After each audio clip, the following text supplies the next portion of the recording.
Bom dia, irmãos. Graça e paz, amém? É muito bom estar com vocês nesse domingo de manhã.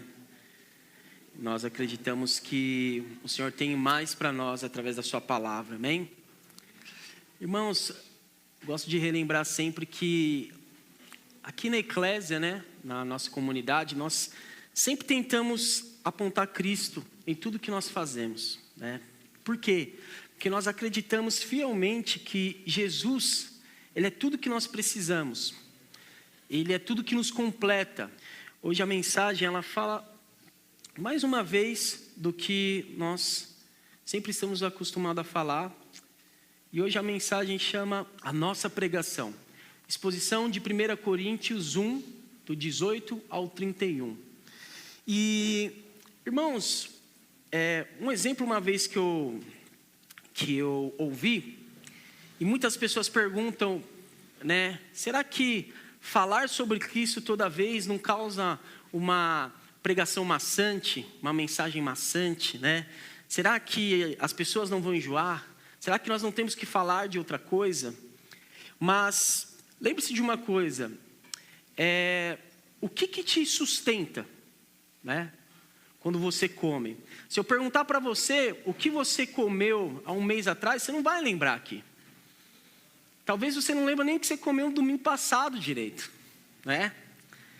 Mas sabe por que você está aqui hoje, em pé, vivo? Sabe por que você veio para cá? É porque você um dia comeu, há um mês atrás, e continuou comendo todos os dias.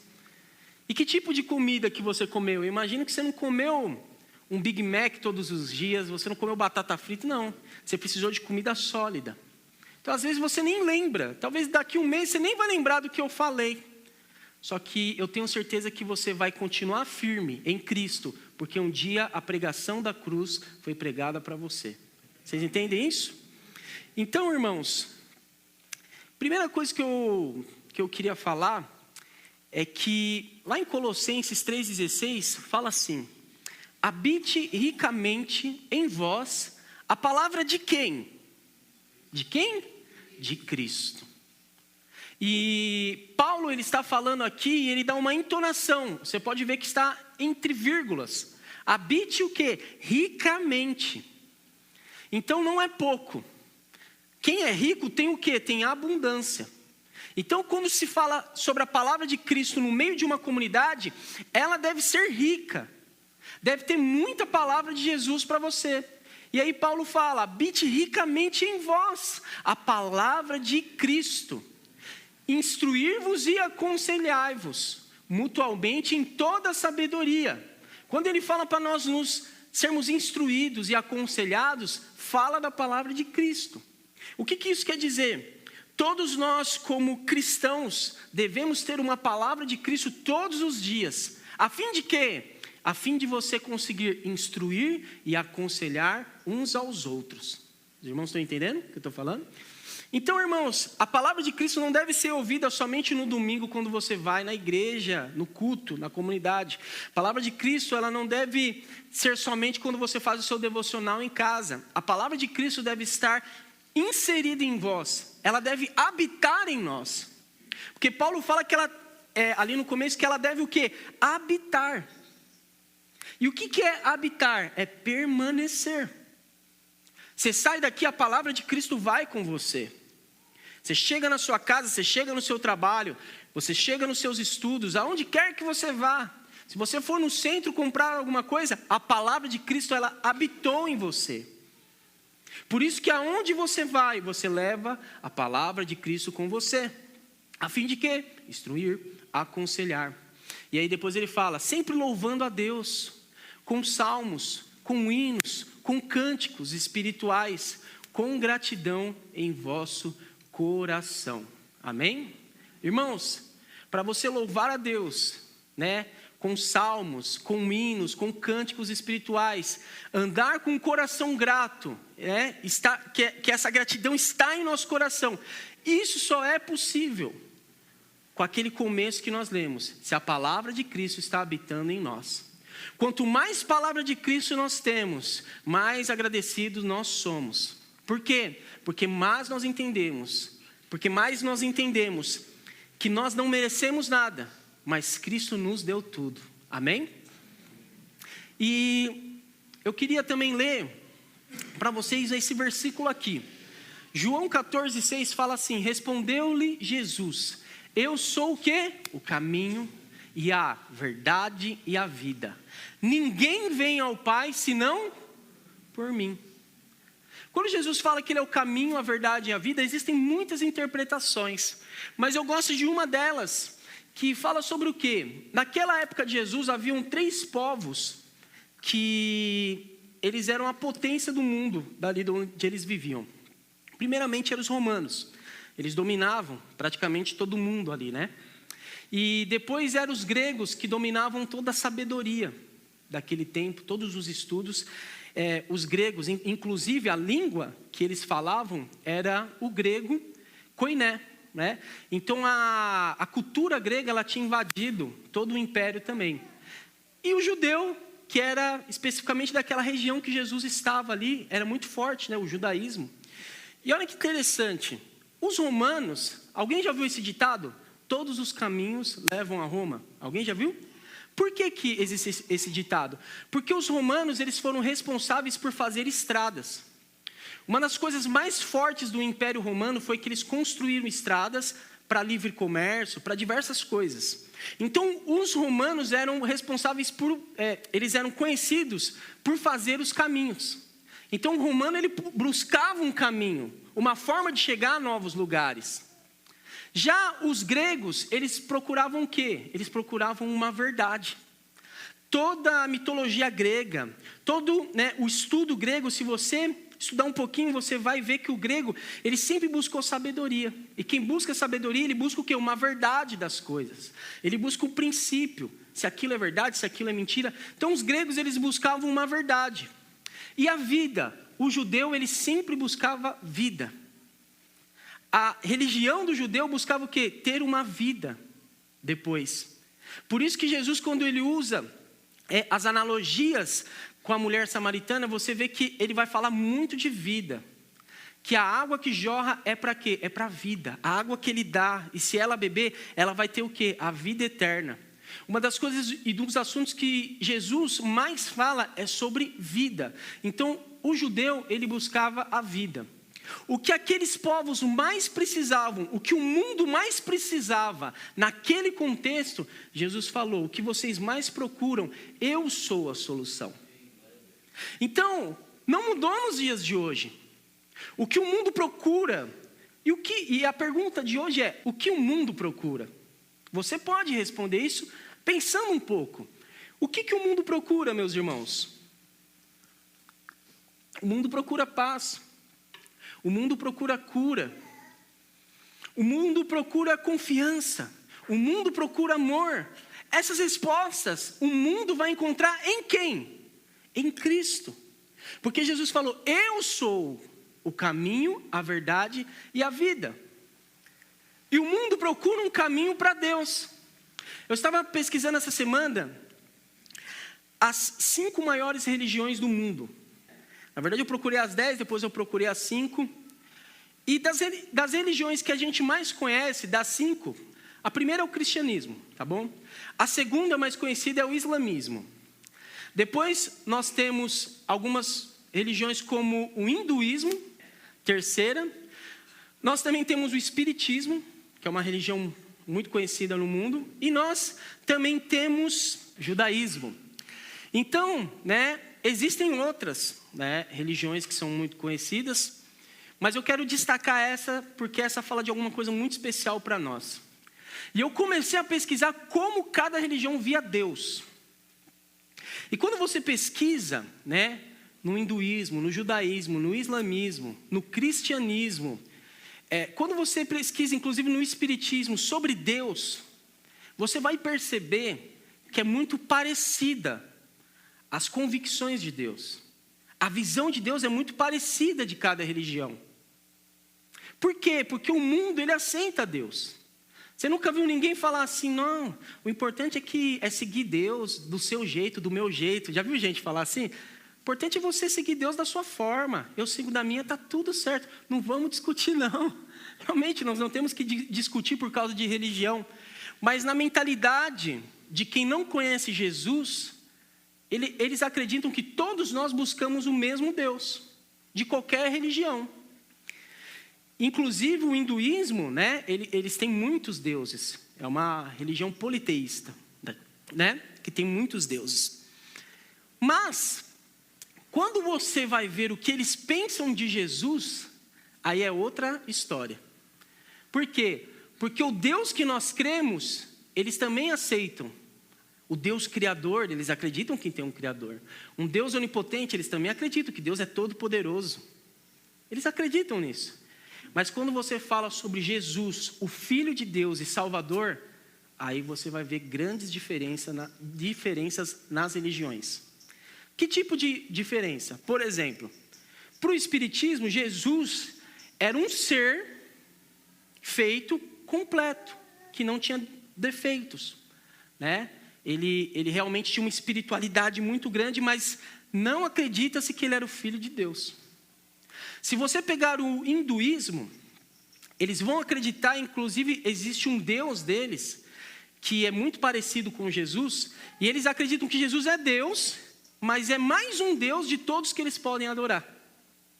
Vocês veem que diferença, né? Na nossa crença. Se você pega o judaísmo, eles acreditam que Jesus era o quê? Era um profeta, um rabino, mas não é filho de Deus. E jamais ele iria vir te salvar. Vocês estão entendendo? E se você pega o islamismo, eles acreditam que Jesus também era um profeta. Mas eles não acreditam que Jesus poderia salvar a sua vida. Então, por que eu estou falando isso para vocês? Irmãos, tem muita gente buscando Deus. Tem muita gente querendo se relacionar com Deus. E uns acreditam que estão se relacionando com Deus. Mas eles buscam a Deus da forma errada. Porque o caminho até Deus, o próprio Jesus falou, só existe um, sou eu. Eu sou o caminho. É isso que Jesus falou. Eu sou o caminho. A verdade que eles buscam para achar Deus, Jesus falou, vocês não vão achar se vocês forem direto ao Pai. Porque ninguém pode ir direto ao Pai, senão pelo Filho. Aqui, em 1 Timóteo 2,3 fala, porquanto há um só Deus. Há um só Deus, amém? Amém? E um só mediador entre Deus e os homens. Quem que é esse mediador? Cristo Jesus, homem. Vocês estão entendendo? Por isso, que nenhum de vocês que estão aqui pode se achegar a Deus sem Cristo. Não há. Não há salvação sem Cristo. Não tem como o homem ser salvo por boas obras. Não tem jeito. Como que nós somos salvos? Como que nós conseguimos a vida eterna? Como que nós somos livres do inferno? Somente crendo na obra redentora de Cristo. É só assim que nós somos salvos. Então, irmãos, a mensagem de hoje é sobre isso. 1 Coríntios 1,18, Paulo, ele fala sobre a mensagem da cruz. Vamos ler? Eu quero ler versículo por versículo com você. 1 Coríntios 1,18 diz assim, a mensagem da cruz é loucura para os que encaminham para a destruição. Mas para nós que estamos sendo salvos, e na Almeida, revista atualizada, ele vai falar, para nós que fomos salvos, ela é o quê? Poder de Deus. Primeira coisa que a gente tem que entender aqui, o que é a mensagem da cruz? Porque muitos acreditam que a mensagem da cruz é aquela mensagem que Jesus falou, tome sua cruz e negue-se a si mesmo. Mas essa não é a mensagem da cruz que Paulo está falando. Essa é outra mensagem. Essa é a mensagem de morrer para si, de negar a si mesmo. E Jesus realmente falou isso. E todos os dias nós temos que morrer para nós mesmos. Porque não há salvação em Cristo se primeiro você não morrer para si mesmo. Se você falar, eu não consigo. Eu com as minhas forças não consigo. Eu preciso de Jesus, do Espírito Santo, 100% do meu dia para que eu possa obter sucesso na minha vida. Na visão de Deus, não sucesso na sua visão, tá certo? Então a mensagem da cruz, ela fala a respeito do quê? Primeira coisa que nós temos que entender. A mensagem da cruz fala a respeito de um Deus que se fez carne, de um Deus que deu o seu Filho para morrer pela humanidade, para salvar os seus escolhidos, e esse mesmo Deus ressuscitou ao terceiro dia, e ele subiu aos céus, e hoje está assentado à direita de Deus. Quantos creem nesse Jesus?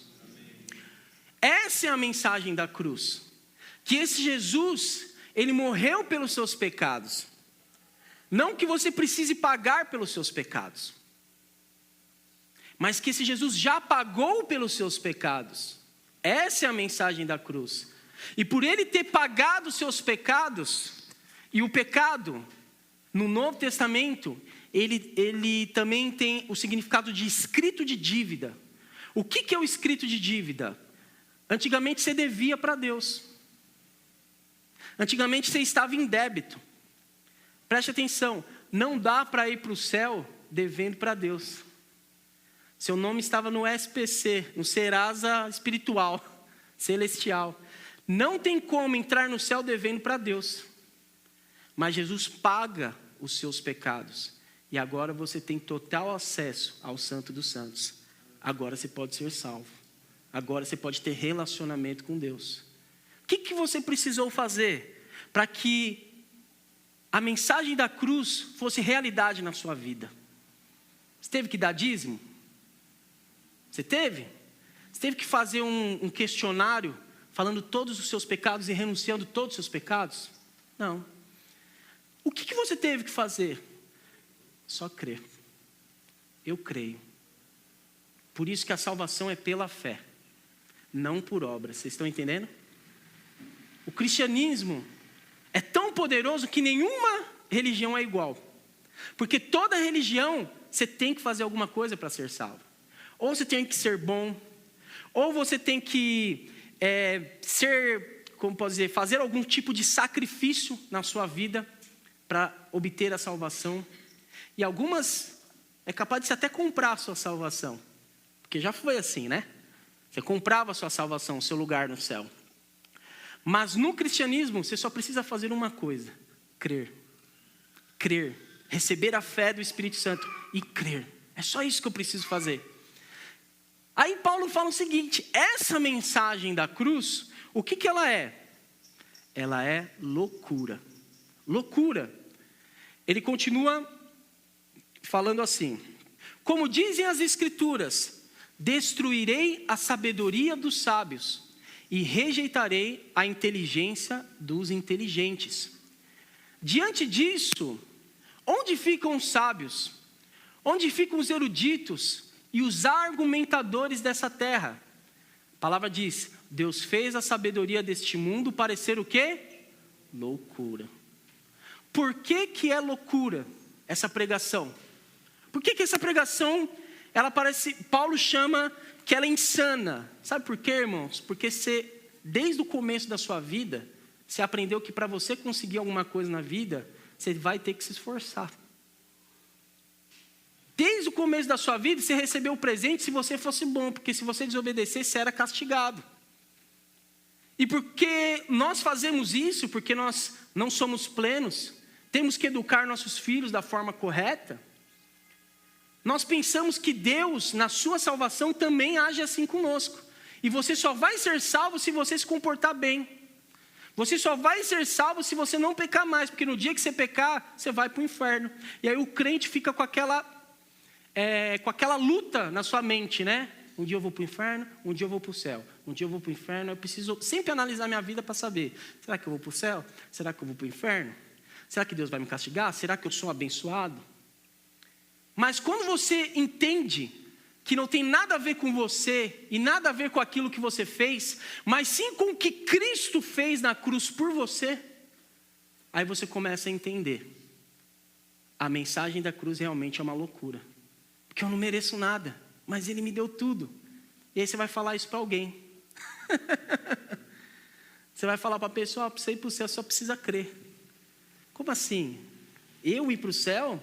Não, para ir para o céu eu tenho que fazer coisas boas. Não, você só precisa crer. Eu contei para vocês que eu tentei falar isso para um judeu há um mês atrás. Não entendeu, ficou escandalizado. Por quê? Porque a salvação para eles é por obras. Paulo continua falando o seguinte: visto que Deus, em sua sabedoria, providenciou que o mundo não o conhecesse por meio de sabedoria humana, mas ele usou a loucura de nossa pregação para salvar os que creem. Quem que recebe a salvação? Aqueles que creem na loucura da nossa pregação.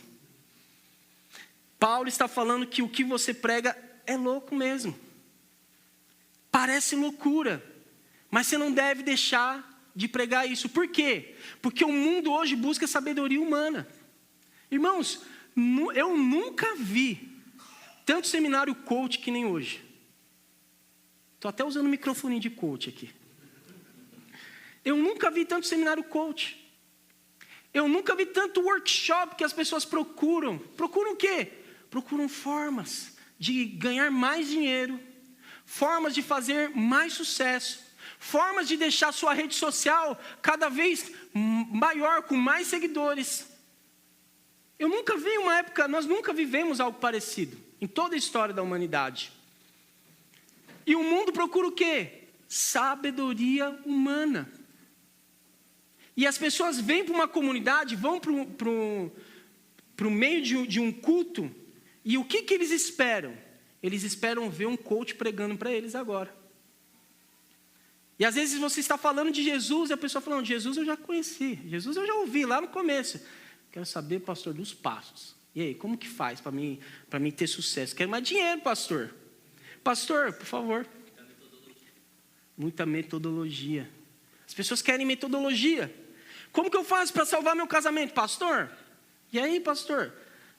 Irmão, você tem que agir igual Jesus, com a sua esposa. Ontem nós estávamos falando isso numa mesa. Eu tenho certeza que se o marido amar a esposa como Cristo ama a igreja, que nem a palavra fala, salva qualquer casamento. O problema é que nós não sabemos amar a nossa esposa que nem Cristo amou a igreja. Essa é a verdade. A mulher também, às vezes, não sabe amar o marido como Cristo falou para amar. E aí dá errado, e você fala, é assim mesmo. Não, não é. É que nós não sabemos amar como Cristo amou. Aí você fala isso para alguém, vai amar a sua esposa como Cristo. Ah, não, pastor, daí eu já sei. Quer saber do método. Eu preciso de um curso, eu preciso de ir para um encontro de casais. Por quê? Porque você quer ouvir, você quer pegar um papel lá, escrever um poema para sua esposa. Você quer fazer alguma coisa desse jeito. Mas a palavra nos aponta a Cristo. E eu tenho certeza que se eu pregar isso para você e você crer nesse Cristo, o seu casamento vai ser salvo. Eu tenho certeza que se você colocar esse Cristo em prática, você vai ser próspero. E você vai parar de ficar procurando dinheiro. Porque dinheiro não fala sobre prosperidade. Eu acredito que, na verdade, que o Senhor faz pessoas prósperas que não têm o coração de dinheiro. Então, irmãos, essa pregação, se você falar para o mundo, é o quê? É loucura. Por quê? Porque o mundo busca sabedoria humana. Mas nós queremos a revelação de Cristo no nosso meio. Amém? Pois os judeus pedem sinais. E os gentios buscam o quê? Sabedoria. Assim, quando pregamos que o Cristo foi crucificado, os judeus, o que acontece com ele? Se ofendem. E os gentios dizem que é o quê? Tolice. Quando você prega Jesus crucificado, Jesus naquela cruz que morreu por você, pagou pelos seus pecados, os judeus aqui eles representam aqueles que têm a justiça própria. A pessoa se ofende, porque ela acha que vai para o céu mediante obras. E a pessoa, ela está tão acostumada na sua comunidade a fazer coisas para a instituição, a ouvir palavras que sempre mostram o quanto ela é pecadora, e ela sempre está tentando ser santa, que quando ela sabe que o irmãozinho que está ali do lado, que não faz nada daquilo que ela faz, também vai para o mesmo céu, ela fica ofendida. Por quê? Porque é necessário somente fé. E isso ofende quem tem justiça própria. Isso ofende quem tem um coração na velha aliança. Vocês estão entendendo o que eu estou querendo dizer? Prega o Cristo crucificado, você vai receber retaliação. Primeiramente daqueles que se ofendem, daqueles que têm justiça própria. Mas para quem é gentil, quem não crê em Cristo, acha o quê? Tolice. Por que é tolice? Peraí, você está me dizendo que Deus largou tudo que tem lá no céu e se fez homem? Saiu da sua glória? Você sairia da sua mansão para morar debaixo da ponte? Foi isso que Jesus fez. Que o céu comparado com essa terra, onde ele morou, nasceu numa manjedoura. Lugar onde, os animais comiam, as ovelhas. Mas nós acreditamos também que isso tem um significado, que ele é alimento para as ovelhas, ele é alimento para nós. Mas a forma, vamos dizer assim, o que ele deixou nos céus para vir morar nessa terra, é como você trocar a mansão para morar debaixo da ponte. Isso é tolice. Fala a verdade. Tinha um milionário que falava, larguei tudo para fazer um barraco na beira do rio. Você é louco, cara, o que você está fazendo? Eu estou tentando buscar minha casa própria, comprar meu apartamento em 50 anos. Você largou um negócio desse, é doido. O que é? Tolice. Se você fala que um pai deu seu filho para morrer por outra pessoa, o que você vai achar? O cara é doido. É um tolo, não sabe o que está fazendo. Não é? Se você conhecer uma pessoa que morreu por outra pessoa, ele pulou na frente da bala. Mas era o que? Esposa? Não, nem conhecia direito. Você vai falar, é doido. Por quê? Porque a pessoa não sabe o que nós representamos para Cristo. Você entende isso? Então, para os gentios, a pregação da cruz é o quê? É tolice. Não entende. Acha um negócio meio nada a ver. A gente vai entender. Mas, para os que foram o quê? Leia em voz alta. Chamados. Chamados para o quê? Para a salvação. Quantos foram chamados para a salvação? Sabe por que essa palavra se encaixa com você? Sabe por que faz sentido para você o que eu estou falando isso? Porque você foi chamado. Ele escolheu você. Se sinta privilegiado nessa manhã. Ele chamou você. Eu não estou entrando agora em calvinismo, arminianismo, tá bom? Mas eu estou simplesmente falando, a palavra está falando que aqueles que foram chamados para a salvação. Mas para os que foram chamados para a salvação, tanto judeus como gentios, Cristo, ele não é loucura, ele não é tolice, mas ele é poder de Deus e sabedoria de Deus. Amém? Você consegue ficar extasiado essa manhã? Você consegue se sentir privilegiado de estar aqui, irmãos, e saber que Cristo te chamou? Simplesmente Ele te chamou, e a mensagem de Cristo que nós pregamos, ela é poder de Deus. Poder de Deus, irmãos, Ele pode se manifestar de muito jeito. Mas às vezes você está esperando o poder de Deus de ver a perna crescer. Você está esperando de ver o demônio sair da outra pessoa, o demônio manifestar. Você está esperando o poder de Deus de ver doença ser curada. Isso pode acontecer. Certa vez os discípulos foram e expulsaram um demônio e voltaram todos felizes para Jesus. Vocês lembram dessa passagem? E aí Jesus olha para ele e fala, vocês estão felizes porque vocês expulsaram um demônio? Vocês estão felizes porque os demônios te obedecem? Vocês têm que ficar felizes porque o nome de vocês está escrito no livro da vida.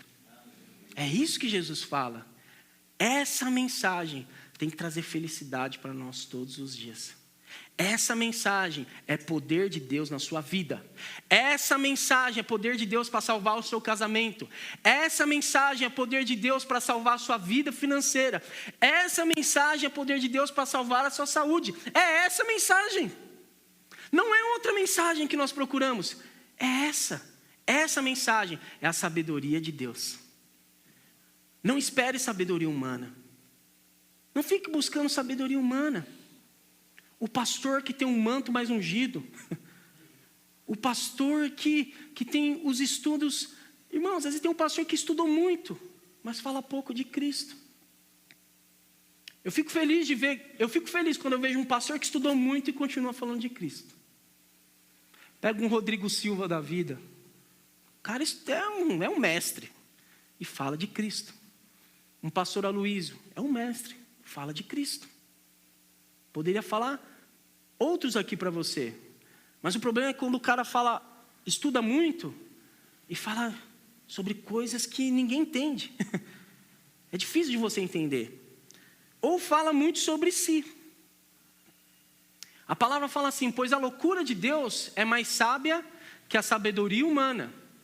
E a fraqueza de Deus está entre, Os dois estão entre aspas, porque Deus não é louco e Deus não é fraco. É isso que ele está querendo dizer, tá bom?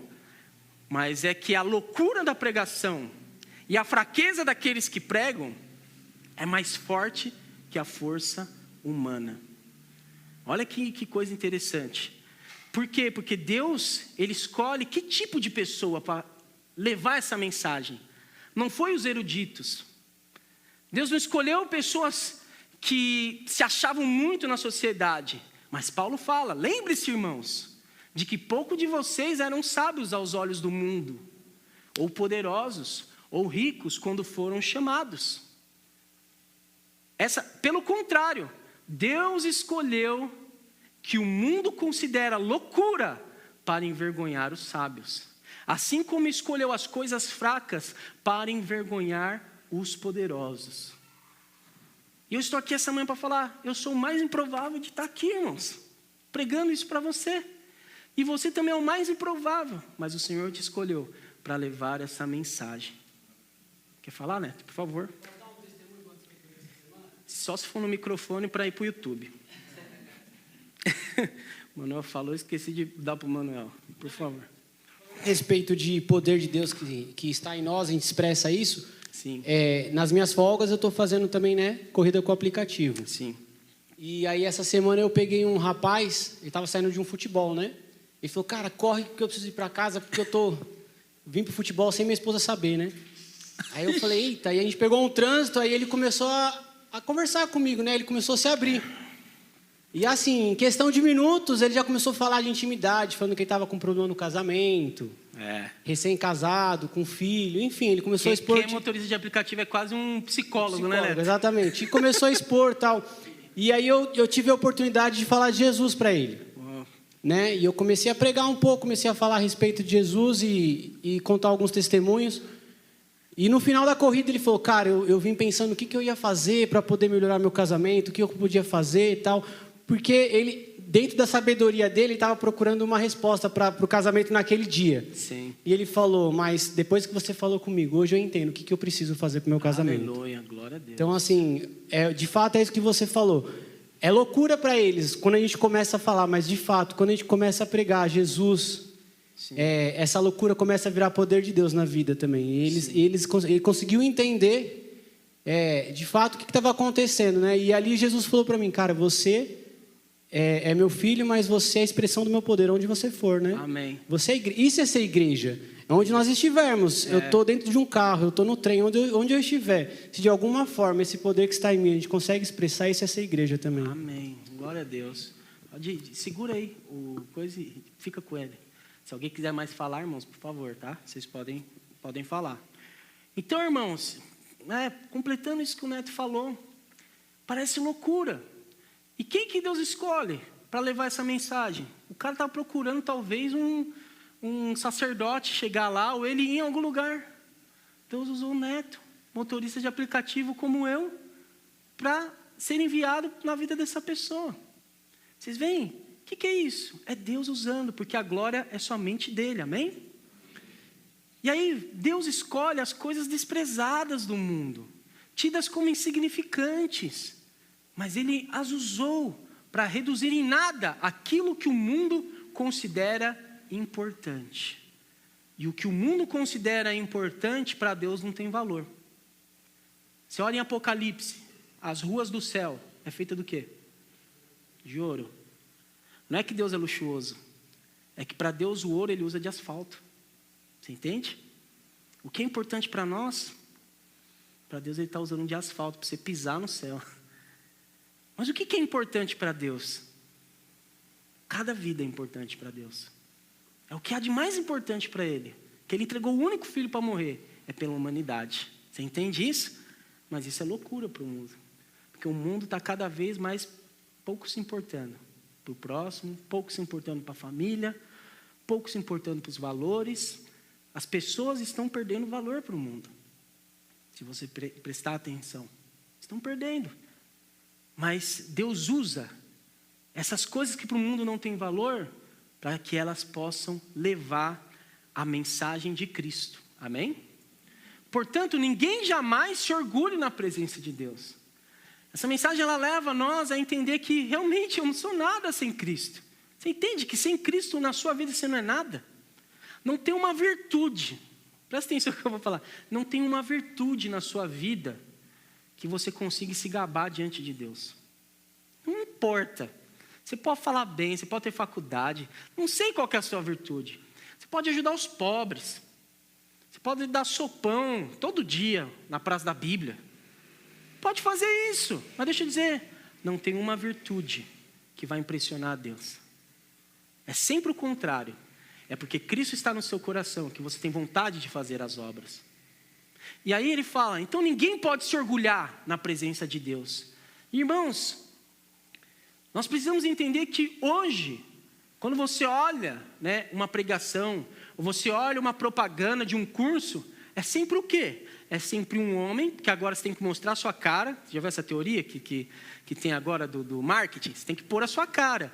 Então os donos de empresa, eles estão colocando a cara agora. Antes você nem sabia que era o dono daquela empresa. Agora eles estão pondo a cara na mídia. Por quê? Porque para eles isso passa confiança. E aí você olha o coach lá, um homem todo bem vestido, com a barba toda feita, e ele sempre está mostrando o quê? O carro que ele comprou essa semana. Impressionante, eu estou falando disso porque isso aparece muito para mim no Instagram. Aparece lá. Irmão, se eu tivesse o coração de ficar ou com inveja ou nessas coisas, eu já tinha feito uns 8 cursos, só esse mês. Aí o cara aparece lá, entendeu? Com um carrão, com a BMW, com a McLaren. Ele fala, você quer isso também? Eu vou te ensinar a ter isso daqui também. Aí você fala, eu quero, você vai respondendo junto com ele, né? Igual bobo, ele fala, você quer? E você fala, eu quero. Eu vou te ensinar a ter esse carro também. Eu vou te ensinar a ter uma casa, a comprar uma casa de 300 mil em 30 dias. Nossa! Sempre mostrando o quê? O quanto ele é bom. O quanto eu sou bom. Irmãos, eu gosto de contar exemplos aqui, mas eu espero, né, e sempre tento que os irmãos nunca achem que eu estou me achando melhor que os irmãos, porque eu não sou melhor que ninguém aqui. E não é porque eu sou pastor que eu tenho um cargo melhor que ninguém aqui. Ou que eu sou mais santo, ou que eu estou mais perto de Deus. Não. Assim como você está me ouvindo, eu quero que você entenda, eu também estou aqui para ouvir você, se eu precisar.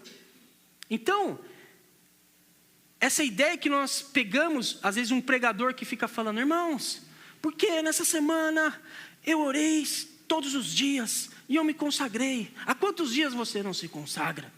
Há quantos dias você não ora e não jejua? Aí você começa a contar. 1, 2, 3 anos. E aí você começa a falar, eu não consigo com esse cara não, esse cara é muito santo. Eu não dou conta disso não.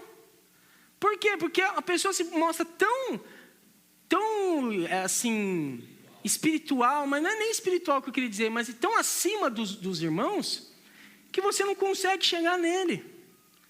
E a forma que ele prega, você não precisa nem de Cristo. Você só precisa ser parecido com o pregador. Você entende? Nós não podemos nos orgulhar na presença de Deus, nem do que nós fazemos para Deus. É isso que eu estou querendo mostrar para vocês, irmãos. Paulo fala em 2 Coríntios 4:5. Não andamos por aí, falando de quê? De nós mesmos. Mas proclamamos que Jesus Cristo é o Senhor. E que nós mesmos somos servos de vocês, por causa de quem? De Cristo. Amém? Irmãos, quando você ouve uma pregação, perceba, essa pessoa está falando muito dele. Porque eu fiz isso, porque aí a sua esperança é com ele. Eu me lembro de épocas da minha vida que um pregador diferente lá na igreja, aí quando as pessoas saíam, quem que era o centro das atenções? Pregador. Nossa, foi um pregador lá na igreja, cara. Você tem que ver que cara de Deus. Que homem espetacular. Ele fez os negócios lá, a pessoa caiu, tremeu, e girou, e deu profetada. Irmãos, tudo isso pode acontecer. Só que se você sair de uma reunião olhando para um pregador, deixa eu dizer, essa reunião foi um fracasso. Porque toda reunião da igreja, aquele que deve ser exaltado é Cristo. Pouco importa se ele fala bem, se fala mal. Pouco importa. Pouco importa se fala lento, se fala rápido, se veste bem, se veste mal, se dá umas gaguejadas, se fala umas palavras erradas. Está falando de Cristo? Ouça aquela pessoa. Vocês estão entendendo? Nós não fomos acostumados a pensar assim. Então, por isso, não andamos por aí falando de nós mesmos. Mas vamos proclamar quem? Jesus Cristo, que Ele é Senhor das nossas vidas. E essa mensagem, ela gera uma coisa. Que Ele fala, nós mesmos somos o que? Servos de vocês. Por causa de Jesus. Irmãos, se você soubesse a profundidade dessa frase que Paulo falou. Sabe quem que era Paulo? Tem ideia de quem que era Paulo, irmãos? Paulo, ele foi um apóstolo chamado por Cristo. Jesus apareceu para ele. Jesus já apareceu para alguém aqui em forma física? Não. Nós aceitamos ele pela fé. Isso é bom, isso não é ruim, tá? Não sinta menor. Porque bem-aventurado é aqueles que não viram, mas creram. E nós somos bem-aventurados. Mas Paulo foi chamado pelo próprio Cristo. Ele é considerado um apóstolo real. Não é um apóstolo que nem você vê hoje, que os homens levantam. Não, foi o Cristo que chamou ele. Ele recebeu a palavra, a revelação da graça. Nós só podemos pregar isso porque um dia o Senhor e o Espírito Santo falou com Paulo e ele escreveu essas cartas. Senão nós ia estar enfiado de novo no judaísmo. Por isso que eu fico indignado quando eu vejo uma comunidade que está voltando para o judaísmo. Estou abrindo meu coração para vocês. Bota a Arca da Aliança e usa coisas... Irmãos, a Arca da Aliança nem existe mais. Não, mas ela representa a presença de Deus. Sabe o que representa a presença de Deus? É eu e você. A Arca da Aliança, Deus vinha nela. Hoje o Espírito Santo habita em nós. Está aqui presente alguém que representa mais que a Arca da Aliança. Jesus mora dentro de você. Precisamos parar de mistificar o Evangelho e viver o verdadeiro Evangelho. Isso mostra que Paulo, esse homem que recebeu a graça, que lutou tanto contra o legalismo dentro da igreja, um homem que todos admiravam, um homem que pregava 3 horas e o povo ficava lá para ouvir. Se der 2 horas aqui, eu tenho certeza que você vai embora. Com a fome, né, do domingo. Mas, irmãos, esse homem, ele falou que por causa disso, porque nós proclamamos a Cristo, ele era servo dos irmãos. Servo. Você pega um apóstolo hoje, você pode achar que ele é servo dos irmãos? Ou os irmãos sempre estão bajulando, sempre querendo chegar também ao nível de apóstolo? Os apóstolos apanharam, irmãos, por Cristo. Os apóstolos, eles foram mortos por Jesus. Paulo não pegava 1 centavo para si. Pelo contrário, ele falava que continuou trabalhando para não ser peso para os irmãos. Todo o dinheiro que ele arrecadava era para as igrejas mais pobres. Para as igrejas mais pobres. E hoje uma comunidade grande tem facilidade de ajudar pobre, sabia? Mas tem dificuldade de ajudar uma igreja mais pobre. Você já percebeu isso? Difícil. Algumas igrejas, por exemplo, essas 2 caixas eu comprei de uma outra denominação. Foram um preço mais barato. Eu acredito que me ajudaram. Por causa disso, me ajudaram. Né? Mas, irmãos, eu já tive algumas experiências de pessoas que ajudaram igrejas mais pobres. E isso é poderoso. Porque às vezes a gente quer ajudar o pobre, e isso não é errado, mas com aquele coração de piedade. Tadinho. Nós não temos que ajudar o pobre porque é tadinho. Não, não é por isso. É para que a salvação chegue até ele. Vocês estão entendendo o que eu estou querendo dizer? Então, essas coisas que nós fazemos, Paulo, ele se colocava como servo dos irmãos. Irmãos, o que pastor tem mais dificuldade é de se colocar como servo dos irmãos. Sabia? Porque pastor, na sua mentalidade, parece que ele está acima dos irmãos e quer que os irmãos sirvam a ele. Mas não. O verdadeiro pastor que entendeu que ele está aqui para cuidar das ovelhas, ele sempre quer servir as ovelhas, em tudo.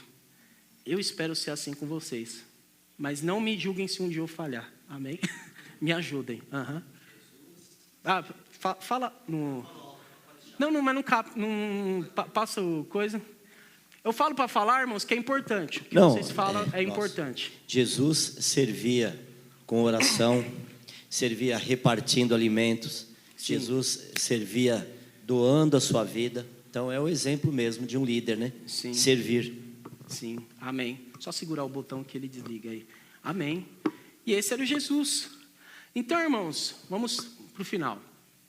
Foi por iniciativa de Deus que vocês estão em Cristo Jesus. Se o Manuel puder fazer um fundo. Irmãos, isso daqui também é intrigante para nós. Isso aqui também às vezes é escandaloso, sabia, para a igreja. Porque nós acreditamos que a iniciativa de seguir a Deus foi sua. Muitas vezes você aprendeu isso. Quem que aceitou Jesus? Eu! Quem um dia aceitou Jesus e escolheu seguir Jesus? Eu! Mas mal você sabe que você só ama Ele, porque um dia Ele te amou primeiro. Até para amar Deus, Ele teve que te amar primeiro. Foi por iniciativa de Deus que vocês estão em Cristo Jesus. Irmãos, nenhum de nós podíamos estar em Cristo Jesus, mas foi porque Deus deu iniciativa, Ele nos escolheu salvar, que hoje nós estamos em Cristo. Quantos podem dar uma glória a Deus por isso, amém? Isso é profundo. Vamos continuar lendo, irmãos? O 30 fala assim, penúltimo versículo hoje. Na verdade, antepenúltimo, porque depois eu só vou deixar um para a gente finalizar. Foi por iniciativa de Deus que vocês estão em Cristo Jesus. E que se tornou a sabedoria de Deus em nosso favor. Lembre-se. Porque para o mundo é loucura, mas para você faz muito sentido essa palavra. Ele nos declarou o quê? Justos. Quem é justo aqui? A Bíblia fala que Ele não vai te declarar o que Ele tem te declarado justo. A Bíblia fala, Ele já te declarou justo. No momento que você aceitou ali a pregação, né? Quando Deus te escolheu, você aceita e você crê nisso. A Bíblia fala que agora você é justo. Você é justo. Você não é mais pecador. Não dá para ser pecador e justo ao mesmo tempo. Não tem. De uma fonte não sai água amarga ou doce. Agora nós somos justos. E a palavra fala que Ele também nos santificou, nos separou. É isso que significa. Você não faz mais parte do mundo. Não tem mais como você ser do mundo e ser da igreja. Não tem como. Nós ainda usamos aquela mensagem, você está em cima do muro. Mas isso daí não faz sentido nenhum com o contexto de morno e frio que Apocalipse fala. Não é isso. O irmãozinho está sempre em cima do muro. Está com o pé na igreja ou outro no mundo. Não existe isso para Deus. Agora você faz parte de igreja. Por quê? Porque Ele te santificou. Ele te separou. Você já é separado. Irmãos, não sou eu que estou falando, é a palavra. É claro. E nos libertou do quê? Do pecado. Você é livre do pecado. Mas pastor, eu ainda peco. Mas eu quero falar para você, você é livre desse pecado. A porta da gaiola está aberta. Por que você continua lá? Não sei, mas se você quiser sair, está aberta. Você não precisa mais ficar nele. Antigamente você era escravo do pecado.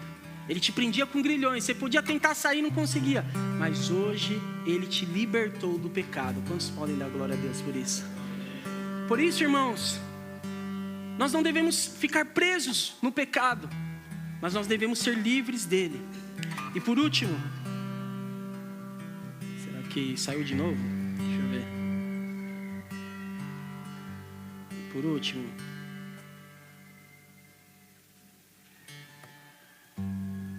dá um clique aqui, deixa eu dar um clique aqui, Manuel.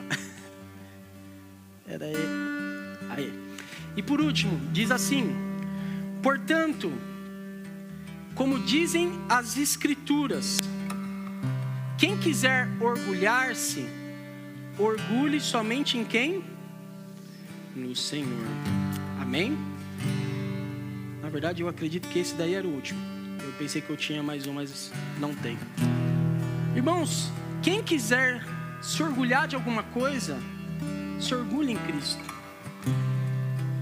O que isso quer dizer? Como que eu me orgulho no Senhor? É dando toda a glória e toda a honra para quem? Para Cristo. Não para mim, mas para Jesus. Em todo tempo. Em todo tempo. Quanto mais na sua vida você exaltar a Cristo, mais honra e mais glória você está dando para Ele. Quanto mais você exaltar a Cristo, deixa eu dizer uma coisa, mais você cumpre aquilo que Deus quer. Por isso que nós ceiamos toda a reunião. Às vezes a pessoa acha estranho, por que nós ceiamos toda a reunião? Porque é assim que eu acredito que Jesus gostaria de ser lembrado. Se eu pudesse, eu faria todos os dias. E eu posso. É que eu não faço, porque eu me esqueço. Mas é assim que Ele quer ser lembrado. Ele não quer ser lembrado uma vez por mês. Ele não quer ser lembrado de vez em quando, ou uma vez por semana nas reuniões. O Senhor Jesus, Ele morreu para ser lembrado todos os dias, todo momento na nossa vida. Você acredita nisso, irmão? Você pode dar uma glória a Deus por isso? Então pegue o seu pão, pegue o seu cálice e vamos ceiar nesse momento.